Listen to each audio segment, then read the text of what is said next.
Chapter 7, In Nothing Be Anxious.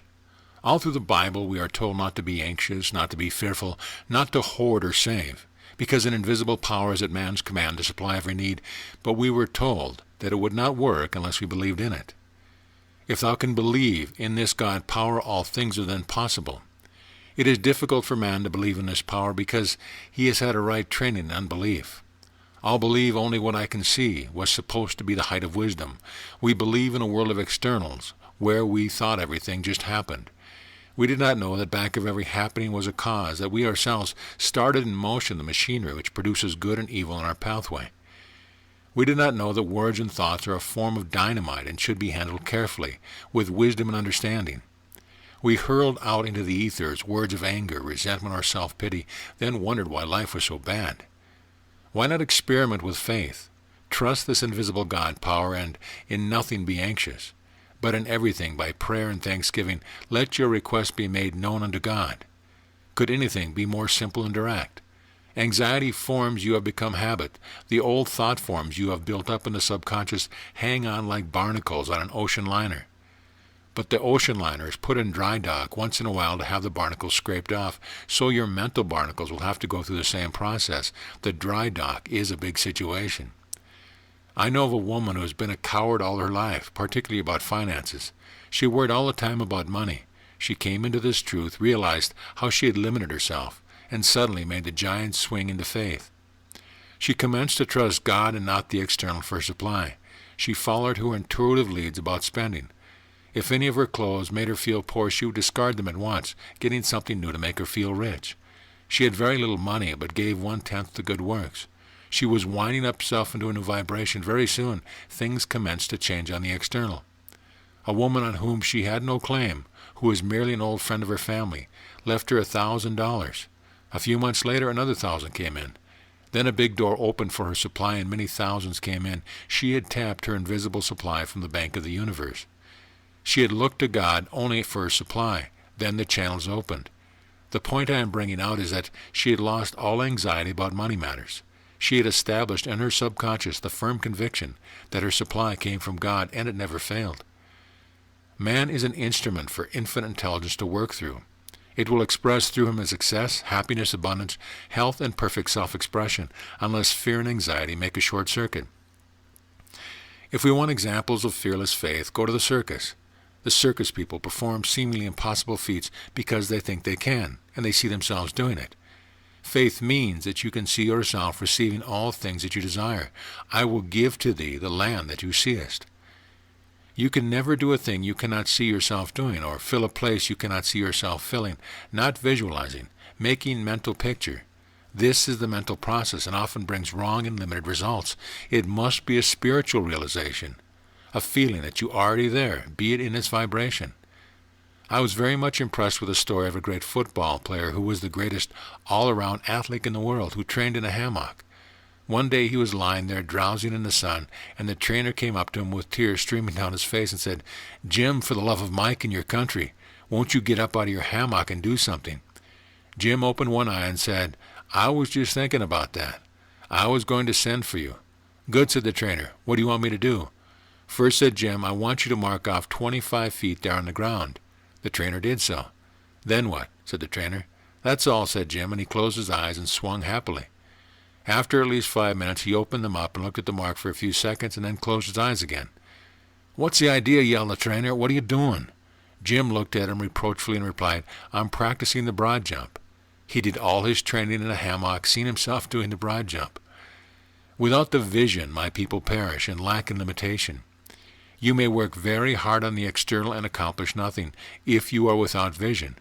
Vision means to see clearly what you are going, to keep your eye on the goal. All men who have accomplished big things have done this. James Hill, who built the Great Northern Railroad, said before a rail was laid he heard with his inner ear the rumble of the trains and whistles of the engines. He had many obstacles to overcome, but his vision was so clear it possessed him. One thing in his favor was that his wife believed in him. It is said that it takes two to make a dream come true. Henry Ford, speaking of his mother-in-law, said she was a fine woman. She believed in me. When two of you agree, it shall be done. If you believe in yourself, others will believe in you. As you believe in yourself and the God-given power within, fear and anxiety drop away. You establish the vibration of assurance. This is true of an intuitive person. Every move is made under divine guidance, and he never violates a hunch, therefore. He is always in his right place at the right time. However, it often takes great courage to follow intuition. It takes a Viking who is unafraid to sail in unknown seas. Claude Brogden said, "To live intuitively is to live fourth-dimensionally." The magic path leads you out of the land of Egypt, out of the house of bondage. It is invaluable in business. Never submit a hunch to someone on the reasoning plane. Those who have ears to hear, let them hear their intuitive leads and give instant obedience. Whatsoever thou wilt ask of God, God will give to thee. This is true of each one. But if we have not received all the blessings of life, we have neglected to ask, or have not asked aright. The Bible is teaching spiritual law, and we must study and use it from every angle in order to set the great machinery of asking and receiving in motion. Every machine must be greased and oiled to keep it in good working order. The following are some of the lubricants which keep it working. When ye pray, believe ye have it. In nothing be anxious. Stand ye still and see the salvation of the Lord, and do not limit the Holy One of Israel. Realization is manifestation. Pray with praise and thanksgiving. Some people pray filled with anger and resentment. A woman wrote to me the other day saying, "I just had a good talk with God and told him what he ought to do about it." She was in the habit of ordering people around and looked upon God as someone she could bully into doing something for her. God is the supreme intelligence within each one of us, and we are the channels for it to express itself. We must be non-resistant, poised and peaceful, expecting our good to come to pass. We are the receivers, God is the giver, and he must create his own channel. We find there is quite an art in praying aright. God must have right of way. His way is not your way. The moment you make a demand, infinite intelligence knows the way of fulfillment. If you decide how your prayer must be answered, you have blocked a divinely designed channel. Then you are apt to say, "I never have my prayers answered." We must acquire a technique and send out a sincere desire, which is a prayer. We are free from all clutch of anxiety when we say, "If this is according to the divine plan, we will receive it. If not, give us its equivalent." Be careful not to force anything not divinely planned. We must know that linked with God's power, nothing can defeat us. God's ways are ingenious, his methods are sure. Two of the most beautiful psalms are the 23rd and the 121st. Both give one feeling of absolute security and were written by a man who had experienced the working of the spiritual law. The God within protects, guides, and provides when fully trusted. Most people lose what they love most through fear of loss. They take every precaution on the external, not trusting the protection to the eye which watches over Israel. Put whatever you love under the law of divine protection. The most important part of demonstrating is showing fearless faith. I will go before thee and make the crooked places straight. I will break in pieces the gates of brass and cut asunder the bars of iron. The Bible is talking about states of consciousness. The gates of brass and bars of iron are your own doubts, fears, resentment, and anxiety. The gates of brass and bars of iron are in your own making and come from our own vain imagining, a belief in evil. There is a story of a herd of wild elephants. They were corralled into an enclosure, but the men had no way of keeping them in, so they dug stakes and put a rope all around the enclosure. The elephants thought they could not get out. They could have just walked over the rope and stepped out, but they had the illusion that the rope kept them in. This is the way with people. Doubt and fear is the rope stretched around their consciousness. It makes it impossible for them to walk out into clear thinking. Clear vision is like a man with a compass. He knows where he is going. Let intuition be your compass, and it will always get you out of the woods. Even a man without a compass, led by intuition, would find his path out of the jungle or be able to steer a ship at sea. Intuition will tell you to walk over the rope. It is amazing how people have overlooked their most important faculty, intuition. Always on man's pathway is his message or lead. Often our leads seem trivial and silly. A person purely on the intellectual plane would dismiss them at once, but the truth student always has a spiritual ear to the spiritual ground, knowing he is receiving orders from the infinite.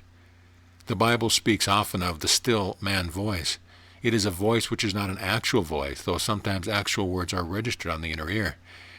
When we ask for guidance and lay aside the reasoning mind, we are tapping the universal supply of knowledge.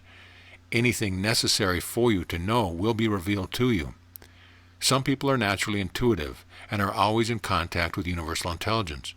But by making an affirmation, we make a conscious contact. Prayer is telephoning to God.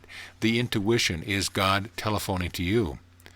Many people have a busy wire when God telephones and they don't get the message. Your wire is busy when you are discouraged, angry, or resentful. You've heard the expression, "I was so mad I couldn't see straight." We might add, "I was so mad I couldn't hear straight." Your negative emotions drown out the voice of intuition. When you are discouraged, angry, or resentful, is the time to make a statement of truth in order to get out of the woods of despair and limitation. For whatsoever calleth on the name of the Lord shall be delivered. There is a way out. Reveal to me the way. We must stop planning, plotting, and scheming and let infinite intelligence solve the problem in its way. God power is subtle, silent, and irresistible. It levels mountains and fills in valleys and knows no defeat. Our part is to prepare for our blessing and follows our intuitive leads. We now give infinite intelligence right of way. End of chapter.